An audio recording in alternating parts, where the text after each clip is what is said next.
Good morning, everybody. I'm Don Stewart, and welcome to another edition of Breaking News. Today is Sunday, the 8th day of June, 2025. And in the headlines this morning, we see a horrific pattern developing, as we will explain. Well, first and foremost, we have Iran denying the IAEA claims of undeclared nuclear activity and blames Israel for sabotage. This is from YNET News. In other words, it wasn't our fault. These uh, traces of uranium and nuclear material were found in certain places. We didn't do it. The Israelis did. So we'll talk about that. But then we have three very, very problematic stories here, and one that we were working on yesterday, and it's why we didn't do a second breaking news because we were watching it develop. It's here in Southern California, about 30 miles from where we live. Trump rips incompetent Newsom LA Mayor Bass amid riots over immigration raids, say masks not allowed at protests. This is from the New York Post. We'll get to that story in a few minutes. After attacks, U.S. feds warn of elevated threat to Israeli and Jewish communities in the United States, literally and around the world. This is from the Times of Israel. And finally, a major pro-Israel summit in Dallas area was canceled due to security threats. This is from the Jewish News Syndicate. Now, these last three stories are extremely worrisome and are sadly indicate things that are about to come. They're indicative of what we're expecting to see in the future per the Bibles we'll talk about. All right, let's get the headlines. First of all, let's go to Iran. They deny the IAEA claims, that's the International Atomic Energy Association claims of undeclared nuclear activity. They say, no, it's all Israel's fault. They blamed Israel for the sabotage. Tehran accuses UN watchdog of political bias and says suspicious traces at nuclear sites were planted as Western powers weigh sanctions push. Iran rejected on Saturday the findings of a classified report published last week by the International Atomic Energy Agency, the IAEA, claiming Tehran has been conducting secret nuclear activity, dismissing them as politically motivated, influenced by what it called fabricated Israeli intelligence. According to the IAEA report, Iran has previously conducted undeclared nuclear activities at three sites that have been under investigation for an extended period. The agency also reported a sharp increase in Iran's stockpile of uranium, enriched to 60%, a level that, while below weapons grade, theoretically brings Iran closer to the capacity of developing a nuclear weapon. Now, Iran's official response claims that all of the nuclear materials and activities have been fully reported to and verified by the IAEA.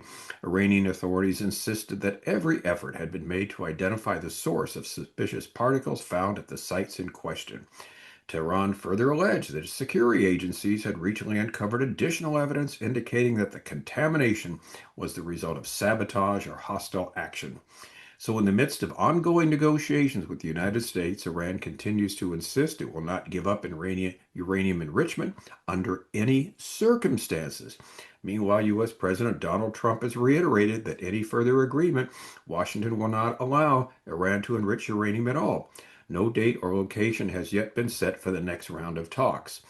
Iranian media, including the Tasnim news agency, also circulated messages claiming that past negotiations have proven, quote, that Western countries, particularly the United States, are unreliable and pose a threat to Iran's national interests by violating commitments.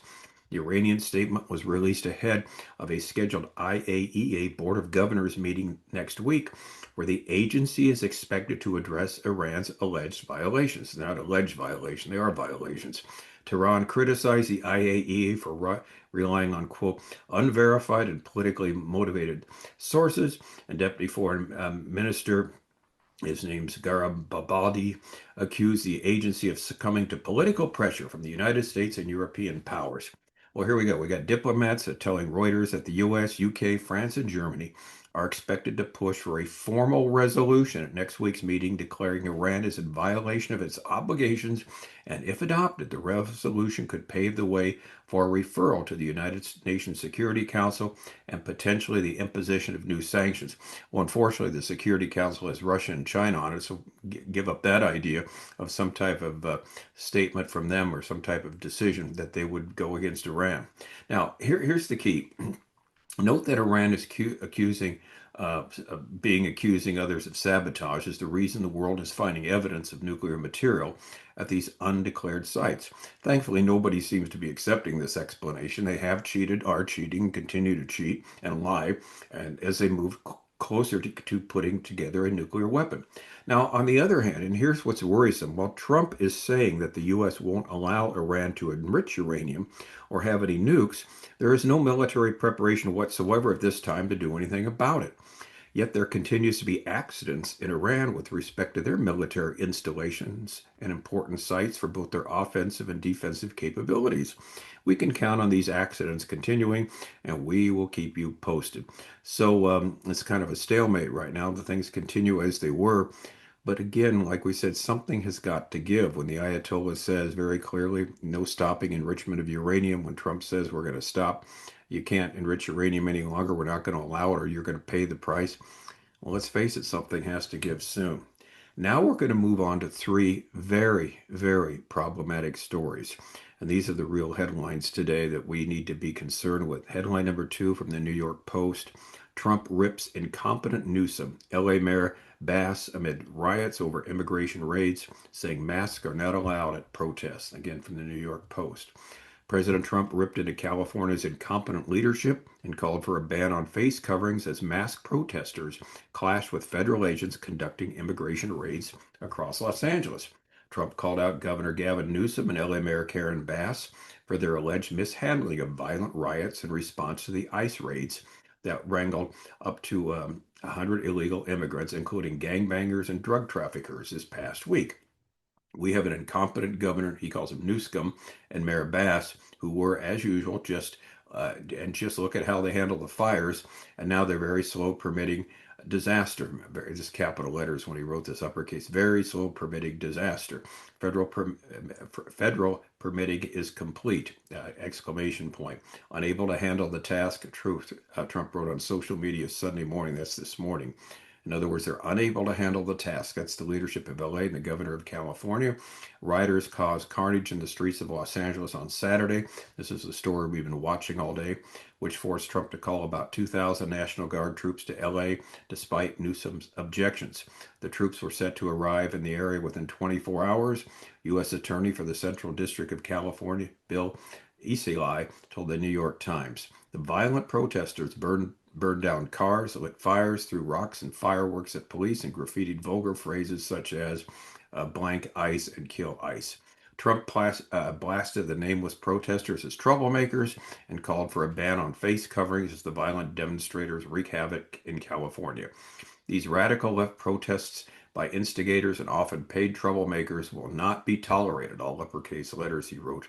And from now on, masks will not be allowed, all uppercase letters from Trump, to be worn at protests, he said. What do these people have to hide and why, he questioned. All right, here's the worry that we have here, that this whole fiasco will turn out to be another major problem for U.S. cities like the George Floyd BLM riots of a few years ago.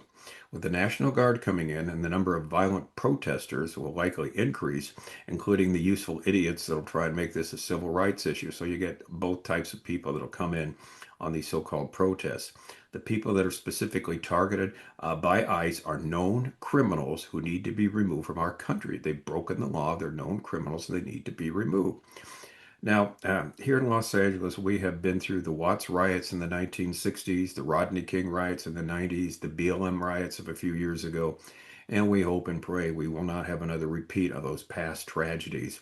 It was sad because in all these tragedies, although we're 30 miles away, you could all see the smoke from the fires that were burning at a distance, and it was a horrific time.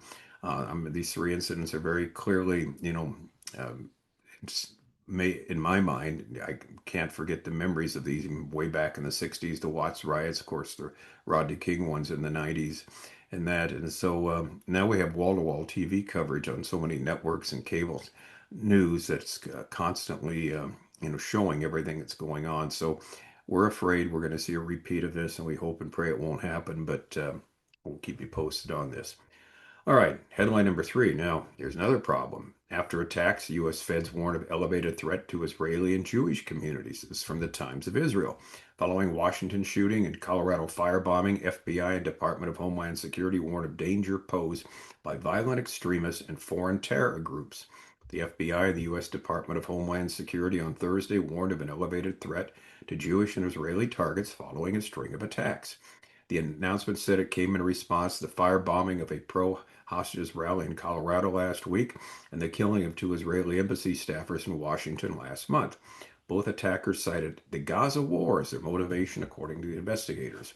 A pro-Palestinian arsonist also targeted the home of Jewish Pennsylvania Governor Josh Shapiro in April.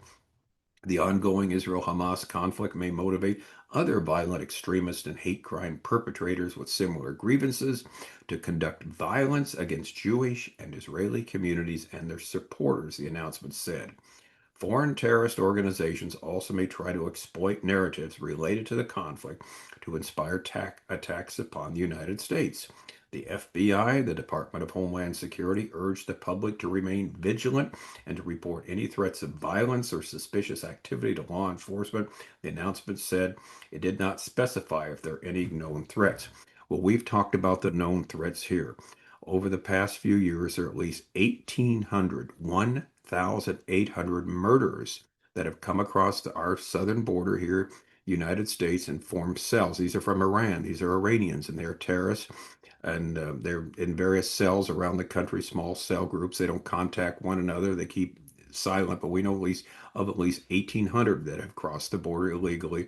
And these people are known murderers. They're here in the U.S., and we hope and pray they won't do their damage that they're eventually planning to do someplace, somewhere, sometime. So we've got that problem also too, and this is why we need borders, we need enforcement, we need if you're a country, you need to have borders, else you're not a country. And these people have just been able to pour in the last few years under the Biden administration, and this leaves us with the mess that we're in right now.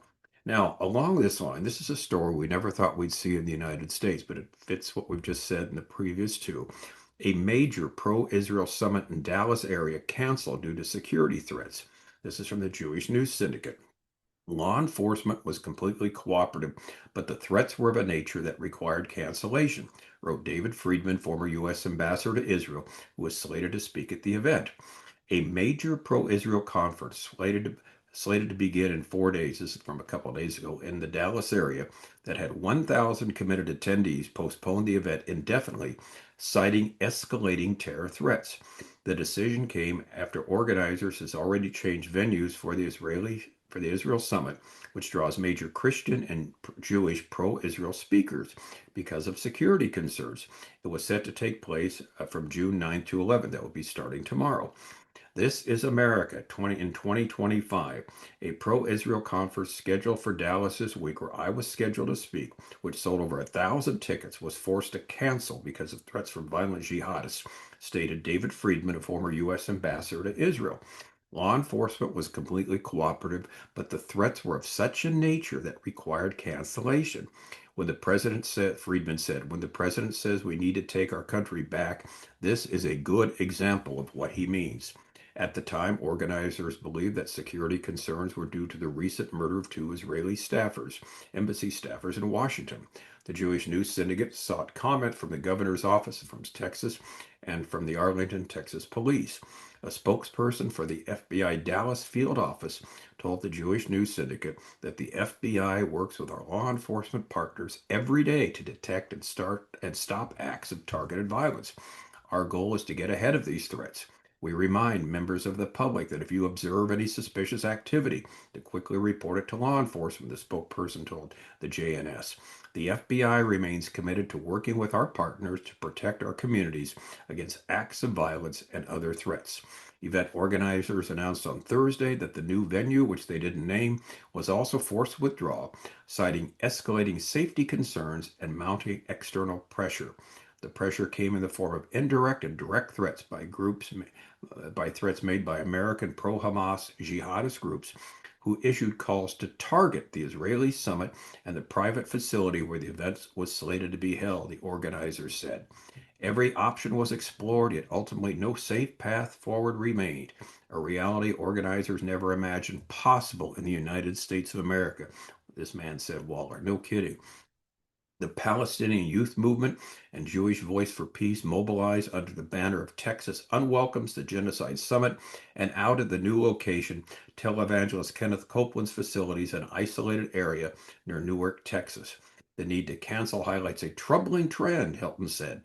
The growing normalization of anti Semitic threats and anti Israel extremists, which are fueling intimidation and silencing voices of support for Israel across the United States. All right, so here's our thoughts on this.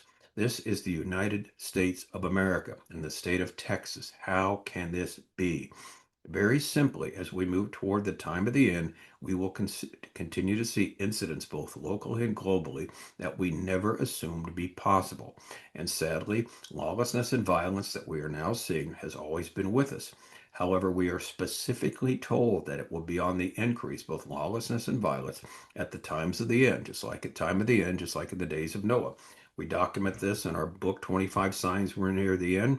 Sign 17, the world will be characterized by lawlessness. Sign 18, the world will be characterized by violence. Of course, this book is a free download from our website, Educating Our World, under the heading of Bible Prophecy. And so we'll keep you posted on these stories. Again, they're very worrisome because the violence, the lawlessness continues. And this is something we expect to see, we'll continue to see as the Bible warns us of this as we move closer and closer to the time of the end, the return of Christ, and the many events the Bible talks about that will precede it. We'll be back again later today. We promise we will be today for another edition of Breaking News to give you the latest. I'm Don Stewart. Thank you so much for watching. And until next time, as always, may the Lord richly, richly bless.